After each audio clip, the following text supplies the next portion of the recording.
يسألونك عن الأهلة قل هي مواقيت للناس والحج وليس البر بأن تأتوا البيوت من ظهورها ولكن البر من اتقى وأتوا البيوت من أبوابها واتقوا الله لعلكم تفلحون وقاتلوا في سبيل الله الذين يقاتلونكم ولا تعتدوا إن الله لا يحب المعتدين وقتلوهم حيث ثقفتموهم وأخرجوهم من حيث أخرجوكم والفتنة أشد من القتل ولا تقاتلوهم عند المسجد الحرام حتى يقاتلوكم فيه فإن قاتلوكم فاقتلوهم كذلك جزاء الكافرين فإن انتهوا فإن الله غفور رحيم وقاتلوهم حتى لا تكون فتنة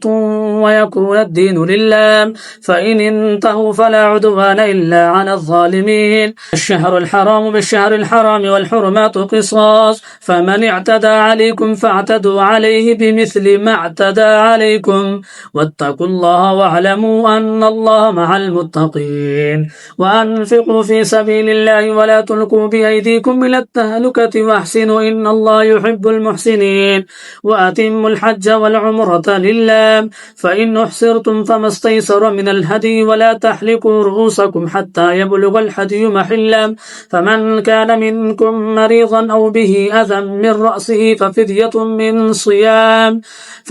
من صيام أو صدقة أو نسك فإذا أمنتم فمن تمتع بالعمرة إلى الحج فما استيسر من الحج فمن لم يجد فصيام 3 أيام في الحج و7 إذا رجعتم تلك 10 كاملة ذلك لمن لم يكن أهله حاضر المسجد الحرام واتقوا الله واعلموا أن الله شديد العقاب الحج أشهر معلومات فمن فرض فيهن الحج فلا رفث ولا فسوق ولا جدال في الحج وما تفعلوا من خير يعلمه الله وتزودوا فإن خير الزاد التقوى واتقون يا أولي الألباب ليس عليكم جناح أن تبتغوا فضلا من ربكم فإذا أفضتم من عرفات فاذكروا الله عند المشعر الحرام واذكروه كما هداكم وإن كنتم من قبله لمن الضالين ثم أفيضوا من حيث أفاض الناس واستغفروا الله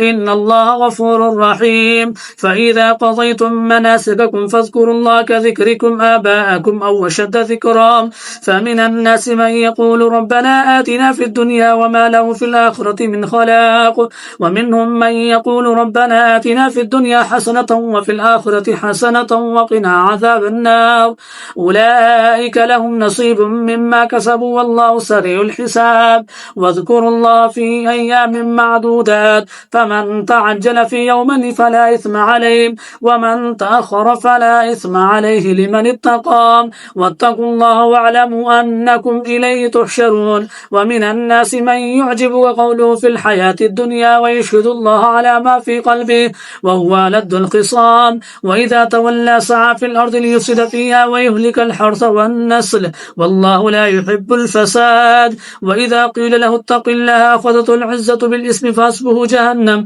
ولبئس المهاد ومن الناس من يشري نفسه ابتغاء مرضات الله والله رؤوف بالعباد يا أيها الذين آمنوا ادخلوا في السلم كافة ولا تتبعوا خطوات الشيطان إنه لكم عدو مبين فإن زللتم من بعد ما جاءتكم البينات فاعلموا أن الله عزيز حكيم هل ينظرون إلا أن يأتيهم الله في ظلل من الغمام والملائكة وقضي الأمر وإلى الله ترجع الأمور